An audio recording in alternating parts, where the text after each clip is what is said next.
Welcome, everybody, to the Lone Wolf Show on Witchcraft TV on Roku television.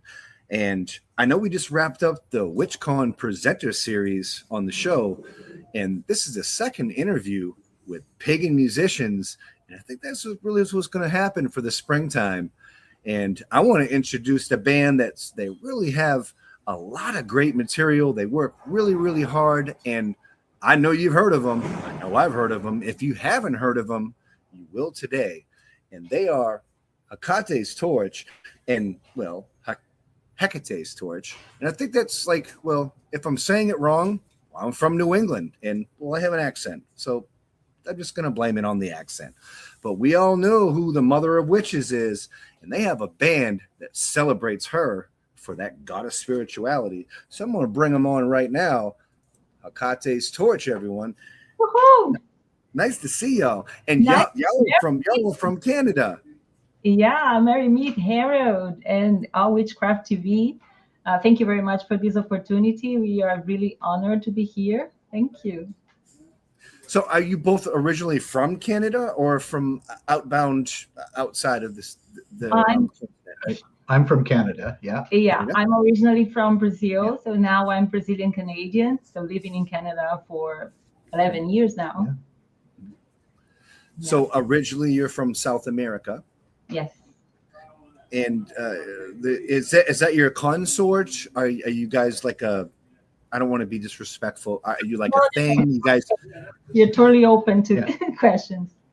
Yeah, we're married. Yes. Yeah, that's very, very cool. Did you have like a traditional hand fasting, or is it like a legality? Or we had a traditional hand fasting. Yeah. Very cool. Yeah. Yeah. Very cool. So tell me, how did Hecate's Torch?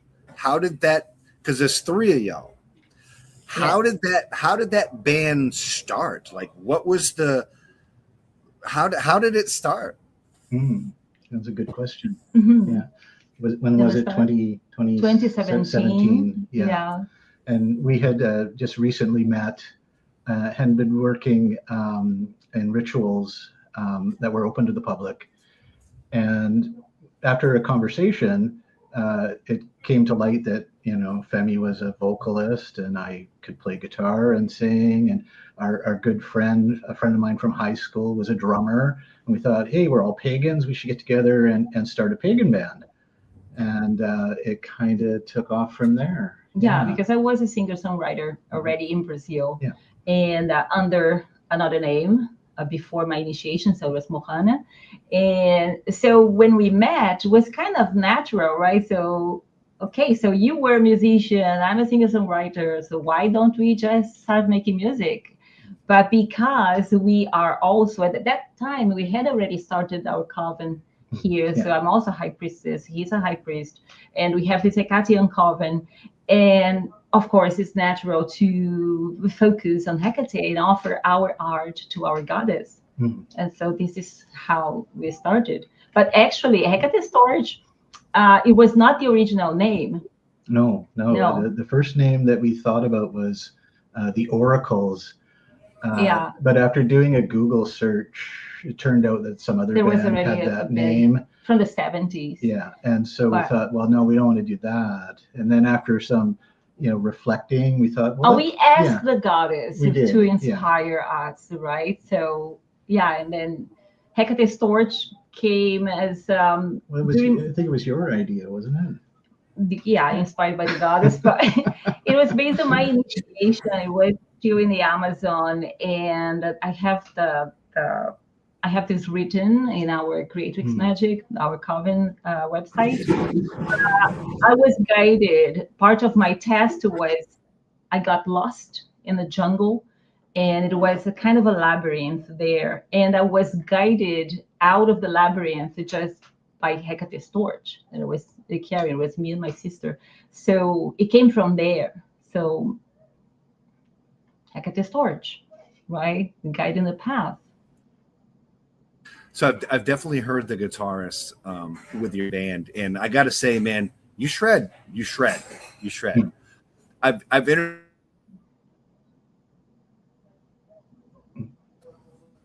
I've interviewed a handful of pagan musicians, and Brian Hinkey comes to mind. Like, he shreds, but you shred too, and I really like that electric guitar that you shred with. And your voice too is very, very original, and it's unlike anything else in the pagan genre or of music. And I don't even know if pagan music is like a genre, and if it isn't, it's going to be. I'm not really sure. Do you think pagan music is a genre? Yeah. There's a number of bands and genres called pagan rock music or pagan music in general. A lot of it is Norse. Like, I've seen a lot of and heard a lot of pagan music that's Norse based, and there's some black metal bands that say that they're pagan and they're playing this pagan music. Halung is one that comes to mind. But yeah, it seems to be progressing. There seems to be a lot more music becoming mainstream that's pagan based.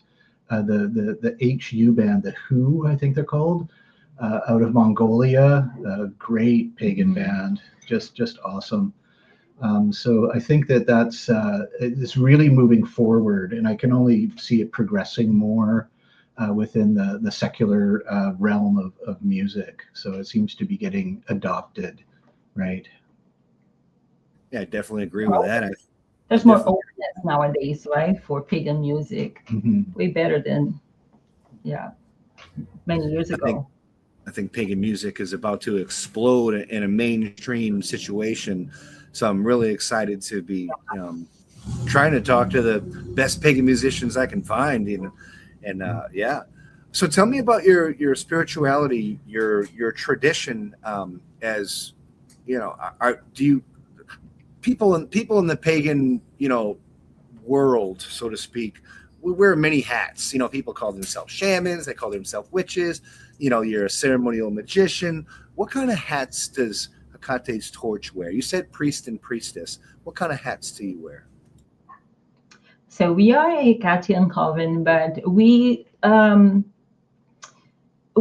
the Hecatean path. And we follow some principles and guidelines that were inspired by the Covenant of Hecate by Sarita Deste.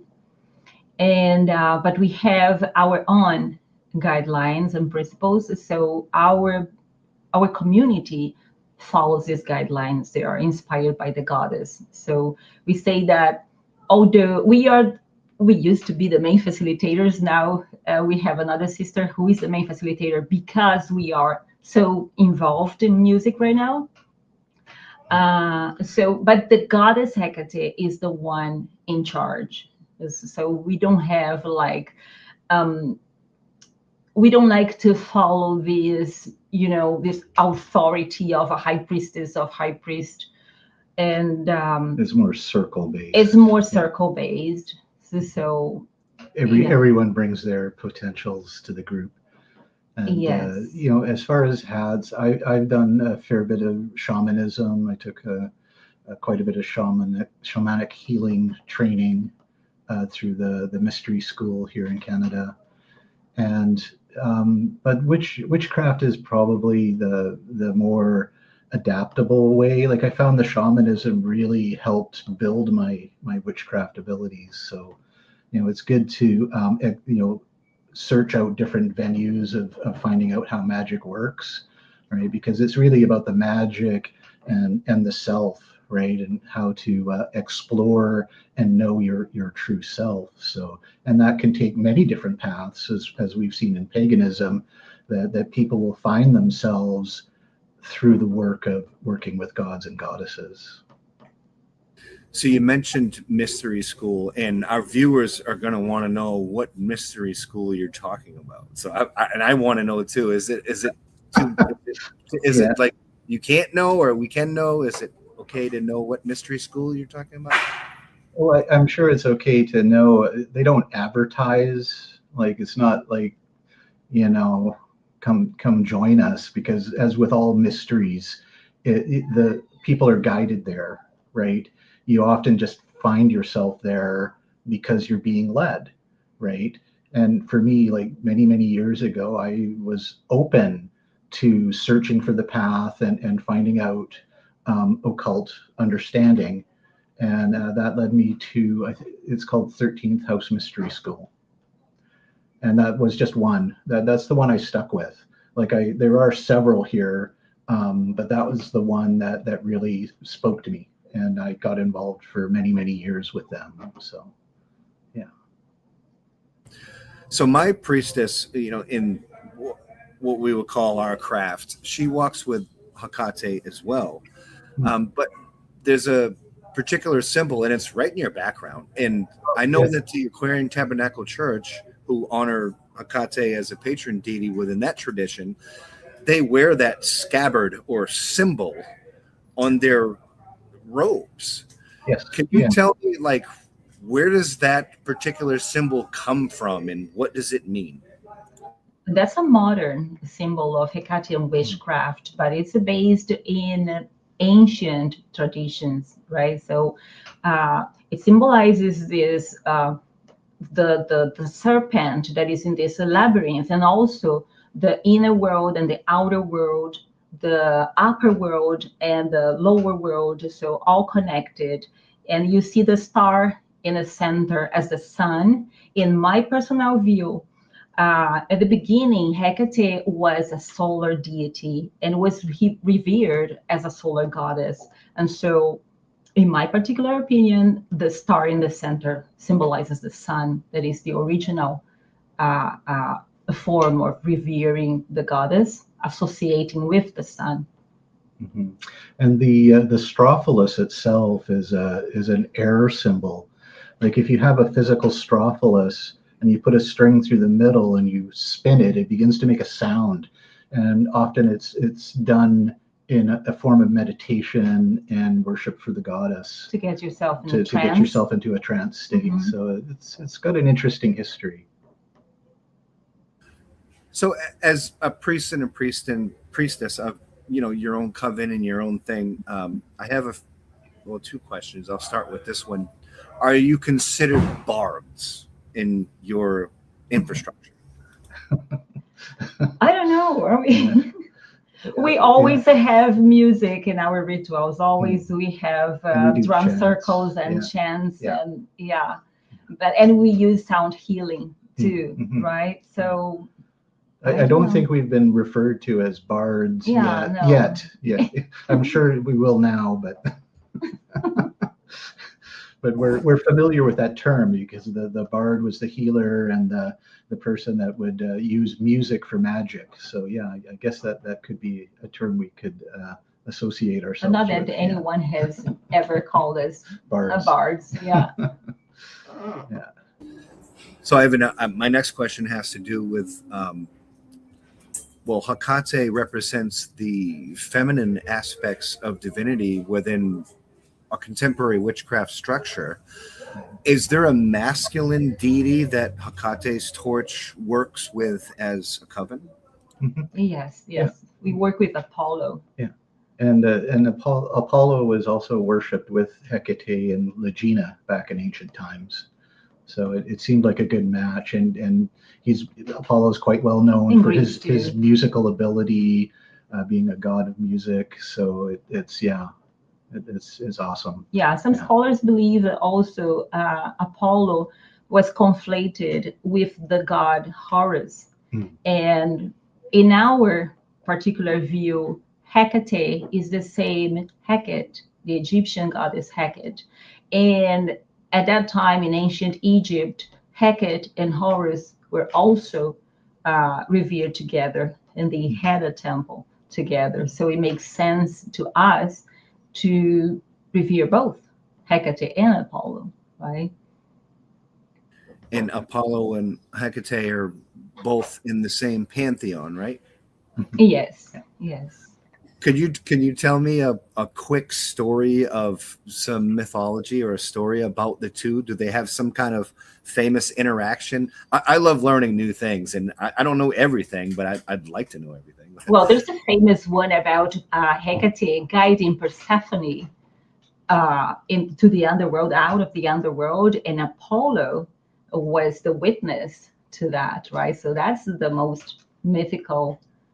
Because Hecate had heard when Hades abducted Persephone but it was Apollo who saw it from the sky. Mhm. And they had her and Demeter went to Apollo and say, hey, you know, Persephone is missing. Do you know what happened? And he's like, oh, of course I know what happened. I know what everything happens.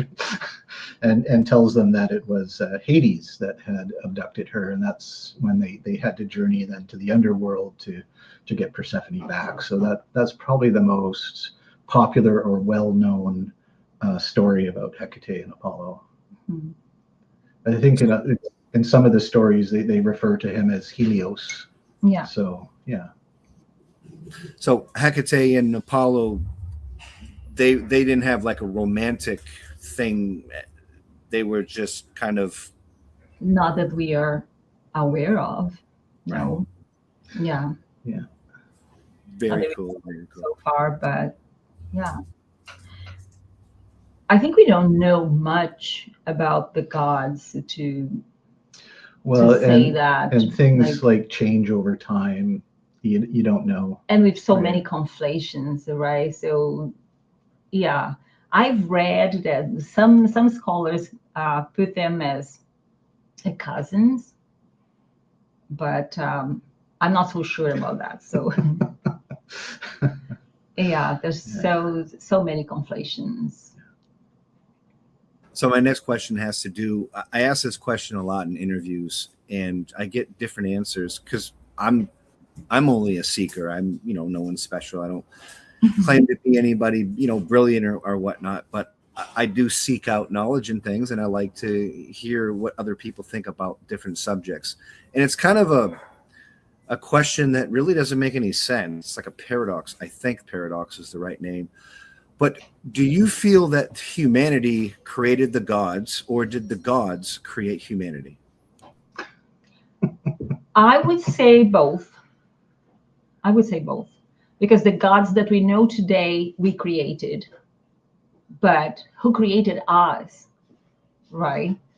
And so it's a bit of both, in my opinion.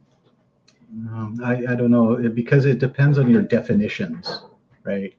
How you define what God is. If your definition is who created the universe, well, that's quite different than who the gods of creation are, because it's a plural thing. It's not one individual God. But the creator of the universe is someone that in metaphysics they describe it as that which cannot be named, right? And so that's quite different than the gods who we can name, because they are gods over certain things. They have certain powers or abilities, or can exert certain amount of influence over our reality, as opposed to the creation story, which is quite different. What would you say that your most successful or #1 hit, best song ever recorded song would be from Hekate's torch? Oh, I don't know, because everyone has favorites, right? Yeah. Like our feelings about songs could be different than what the fans think, right? Like for me, my favorite song is Chains. How about you? What's your favorite song? I cannot say it's a favorite, but the Hecate's torch has that is the one that is out now. It's a very profound significance for me, and I cannot say it's my favorite because I love them all, because they are so different. We can compare, right? But this has a very special place in my heart, because of the way that it was composed, that it came to me, and the lyrics. We composed the lyrics together for this one, but it was a very difficult, a very challenging a melody at the beginning for me to come with. It was like I was really stuck, and only when I started meditating and I asked the goddess to inspire me, and I went to bed, and then in the middle of the night I woke up with the melody in my mind. So that's why it was different from all the other songs.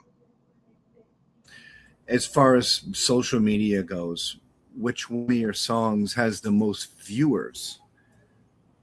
Oh, that would be definitely Chains. That was And, the song that made us viral. Yeah, So yeah, we got that's so the one surprised. where in the chorus I say, "Force to embrace." He became a meme. Yeah, we forced to embrace. Yeah, so that took off like crazy. Yeah, That was January last year. yeah. No, So, last year, the year before. It was 2024. no, it was Well, no? 2025. Yeah. January 2025. Yeah. Okay. Mhm. Yeah. And it's Chains on YouTube. Yes. Yeah, we have a video of it. We also have a lyric video for people that want to sing along. Mhm. Yeah. And yeah, and there's been a bunch of remixes. Like people have sent us, "Hey, I really liked your song. Amazing. I remixed it, but I like EDM, so I've done an EDM version of your song." And we're like, "Yeah, got it. Oh, okay," cool. you know. Yeah. And they did a really great job. Like, and we posted those on YouTube as well. There's I think three remixes that people have sent to us. Mhm. And there's been a lot of really fun reels, like other musicians have done on Instagram, and they posted, "Oh, here's me singing Hecate's Torch," and then they'll do like Yeah, a their clip version. of them singing our song, and it's like, yeah, Amazing. it's Yeah. awesome. So yeah, Is it okay to play Chains at the end of the interview? of course, Yes. yeah. Very cool. Very cool. So yeah, we're gonna hear Chains right at the end of the interview. Yeah. So tell me about the production of the music video. Like who does the cameras and who does all the plotting? You know, how challenging is We do everything Yeah, ourselves. it's all us. Yeah, it's just me So and the Femi. scenes that he appears, I am shooting, and the scenes that I appear. Yeah, I have to shoot. And when we need to be both together, we have a tripod. A tripod, yeah. So, but it's images. all us. And some of it, like we've used stock video if we needed something that we didn't readily have available to us. But we really wanted to put across the tone and the feelings about the song. So the video really came together in a way that was kind of even surprised us how it turned out. Yeah. Yeah. But I think we've been evolving, right? As videographers. So I would say that our best work so far is for Hecate's Torch, is the one that is out now. We've been learning a lot by doing that. From repetition of making more and more videos, learning from our mistakes too. And learning new styles, researching. Yeah. Yes. So is your band on CD Baby or DistroKid? Do you use those platforms or? No, we use Amuse. Amuse. Yeah, I think they're out of Sweden. Yeah. Very cool. Never heard of that one. Is it the same kind of concept where it's a program that gets you on like Spotify and all the different streams all in one package and things? Yeah. Wow, Yeah. I didn't know there was a third. Wow, I thought it was CD Baby or DistroKid. That's really cool. Really good information. Thanks. Yeah, there's different options with distribution, like as far as how much you pay. And this one, when we initially signed on, we just went with the free version, and it just gives you everything, but the timelines are extended. Like you don't get immediately on Spotify. You have to wait like 14 days or something, and then so you have to plan ahead with it. But they have different sort of tiers now that we're looking at, because you get extra benefits. This one, like we're on everything, like Spotify, Amazon, Sony, Apple, a bunch of ones that we don't know. I think there's 25 places they send it to. So because there's all sorts of new streaming services that have come available, and so they send it out to all of them. So we're pretty happy with it. So with all that being said, what do you think the most successful streaming? And that's funny because we're doing this interview and I had a whole list of questions and I haven't even once did that. So I apologize 100%. I hope everybody's okay with that. I'm sorry about that. But my next question would be, what streaming platform do you think has been the kindest or the most beneficial for Hecate's torch? Yeah, that's a difficult one to answer because I think YouTube has been really good to us as far as getting the visuals out. But Spotify has been pretty good. I think we have just over 1,000 listeners a month or something. So I mean, it's okay, but like I don't know. Can we consider Instagram? Social media platforms? Instagram has been really good. Like as far as that goes, like better than like Facebook or TikTok. Mm-hmm. Yeah. So I do want to apologize that I didn't go by the listing of questions that I had previously sent you. I completely forgot about that. But when I did send you the questions, did any other questions stick out that you were excited to answer? Oh, we try to answer all of them. Yeah. So you can pick. Well, I don't know how good you are for timing. So yeah, just pick from the list and we're good. Very cool. Well, we have about 4 minutes left. Do you have any, what about live performances? Do you have live gigs that you've done in Canada? Do you go to pagan festivals?